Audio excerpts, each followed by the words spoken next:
Honored speakers and participants, ladies and gentlemen, warm greetings from Kuala Lumpur. First and foremost, allow me to begin by saying that it is an honor for me to provide the opening remarks for the APEC Public-Private Dialogue on Inclusive and Responsible Business and Investment today. We are fortunate to welcome not only the distinguished moderators and panelists from APEC economies, but also participants from both the public and private sectors. In the midst of an all-consuming global pandemic, I would also like to convey appreciation to all of you for making the time to connect to this virtual dialogue.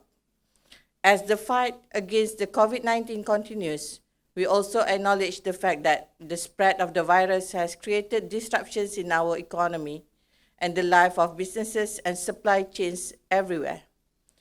This disruption creates a wide range of impacts on businesses, regardless of their size and place of operations.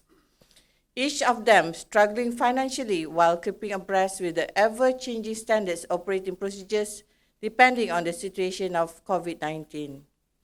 This eventually does not only demand businesses to adapt to the new norm in their daily operations, but also to redesign business model in order to keep their businesses and services relevant to consumers and the public as a whole. Ladies and gentlemen, the spread of COVID-19 is definitely a crisis. It does not only concern businesses, but our common pursuit of sustainable living, governance system, and the environment. The good news is we have survived through it for almost a year now. Policymakers and businesses everywhere are able to navigate our respective institutions through enormous change and challenge. The course of the pandemic has also given us an opportunity to rethink the role of businesses and investment communities in our society. We also need to take into account the environment in the future design of our policy that reflects a responsible and inclusive business model. For the next few hours, we will hear from our expert panelists on the nexus between the global commitment in realizing sustainable development goals and the growing interest. The past few decades have shown more businesses and investment institutions taking progressive steps in venturing new business models that embrace the principles of inclusive and responsible business and investment. Likewise, there is a growing interest among businesses and investment institutions that embraces the Sustainable Development Goals into their business DNA. Allow me to quote that according to the Business and Sustainable Development Commission in 2017, the SDGs had created $12 trillion market opportunities in many economic sectors, including in food and agriculture, cities, energy, and health and well-being.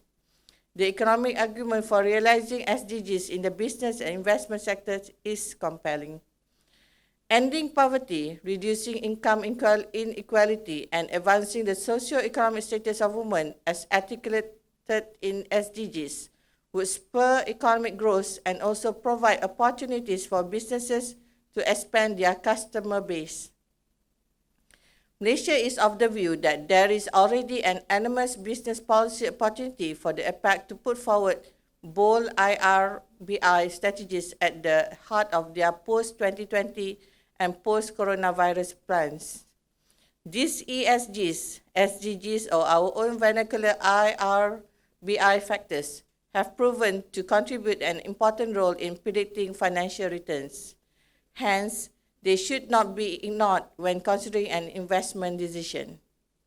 To conclude, while we acknowledge the devastating impact of the COVID-19, it also provides an opportunity for all of us to leverage the various narrative in doing business and investment on a renewed trajectory. I hope that this public-private dialogue will bring IRBI to the forefront with a greater sense of urgency. Malaysia is optimistic that constructive exchange of ideas and expertise such as today's dialogue will allow participants from both the public and the private sectors to better understand and reflect the underlying principle of the IRBI in their respective duty. Ladies and gentlemen, on that note, It gives me great pleasure to officiate the public-private dialogue on inclusive and responsible business and investment. I wish all of you a fruitful deliberation. Thank you.